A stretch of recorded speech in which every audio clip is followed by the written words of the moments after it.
So basically, you have to understand what's selling online. Transparency sells online. Anything that is transparent enough to communicate what you are doing is selling online. That's the reason you saw electronics selling online very easily, because the product category is very transparent. You ended up having diamond selling online, like I see typically, because thanks to GI, there's a platform created to communicate what you're selling. And there's no ifs and buts in that. That's what the consumer buys. Any transparent product which is very clear to understand. Today, cars internationally are selling online.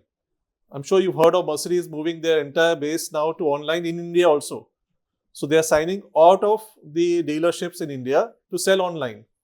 So when a 5 million upwards car can sell in India online, I'm sure jewelry is the easiest thing to sell in that case, provided you're able to communicate the transparency. And of course, there's a maturity level also which is required. So consumer has to understand the grading of a GI for a gemstone and then be assured as to what you're getting is real. How you sell it, of course, matters a lot as the brand is concerned, but the whole idea of transparency is really important. And more transparent that you get in selling online is easier thing for you. When you say certification, you're trying to explain the product. Certification is just a medium. So the more you explain your product, the better is for the consumer to understand sitting miles away. So you have to understand his concept, his fear or apprehension in buying the piece. He is ready to buy a piece if you gave him on his table today. Now you're trying to put him online.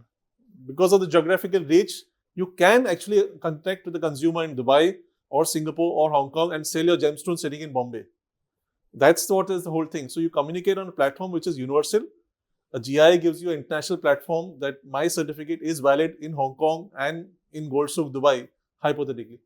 That's your communication. So if you can communicate that well, display it well to the consumer, e-commerce has to be done. There's no option in that.